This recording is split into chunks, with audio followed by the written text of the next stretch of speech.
They need to start getting something positive going for the Phoenix Coyotes. Maybe this will be it. Might be. Korpikoski moving in. Score! A shorthanded goal by Lauri Korpikoski, and it is 1-0 in favor of the Coyotes. Game 7 between the Detroit Red Wings and the Phoenix Coyotes is happening tonight. And I know that most of you want to see the young, no one expected us, happy to be here, Phoenix Coyotes, to beat the been there, done that Detroit Red Wings. Now, rooting for Detroit is like cheering for that stuffy old dean to close down those cool fraternity kids and their no-good-nothing hijinks. Well, call me Old Man Cause, because I'd rather see the Red Wings beat the Coyotes. How about you, Will? Are you rooting for Detroit to beat Phoenix? Are you in or out? You want Detroit to win tonight? Of course I want Detroit to win. It's the Red Wings, baby. Nobody wants to see a team from Phoenix play in the playoffs in the first place. No. Plus, you said hijinks, so I got to say egads and gadzooks. Nice. I like the old-timey references. Darren Andrade, are you in or out? You want to see Detroit win tonight? Well, you're talking to a lifelong Red Wings fan, so this is the one time. By the way, there is no lifelong Phoenix Coyotes fan. True. So I already got one up, but this is the one time I take out my hat. Yeah, I want to see Detroit win. It's just a belief in system.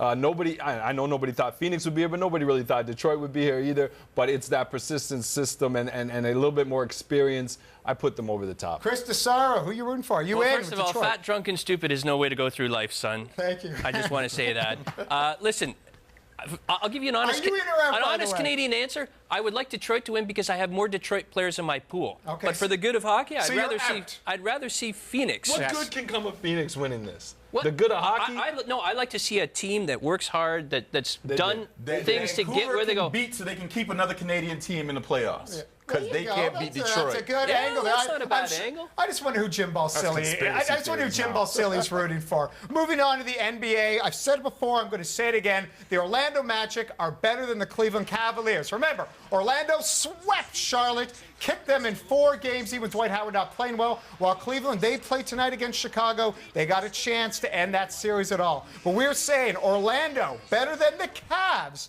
Will, are you in or out? Don't stare at me like that. You know it's. I know you did that on purpose. Yeah. No.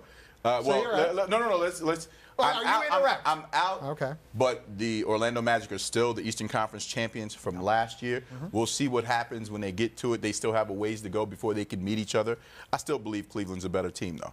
Darren, are you in or out? We're saying Orlando. Jameer Nelson playing great. All the role players doing their jobs. Beat Cleveland last time. Are you in or out? I'm out. And I know people point to the fact that Orlando was the best defensive team this year, but you have to understand that they had the best defensive player that was covering up a lot for Carter, Rashard Lewis, all these guys that aren't great defenders. You look over at the other side, Cleveland, through the board, they have better individual defenders, and they were right behind the Orlando Magic in that category. And the star power, plus the experience, and plus 7 games of Dwight versus Shaq. Yes, I gotta put on the Cavs. You're going to go for the age and old overweight man. Nice job. Chris DeSaro, are you in or out? We're saying Orlando's better. I'm going to be out on that for the simple reason that Cleveland is a city that just deserves some championships here and there. And LeBron has already packed, sold his house, and is leaving. So they may as well win it this year for it, right? Get it on the way out the door. Final one that interests me is Ben Roethlisberger. He says he's not going to appeal his 6-game suspension, and he's apologized, said all the right things.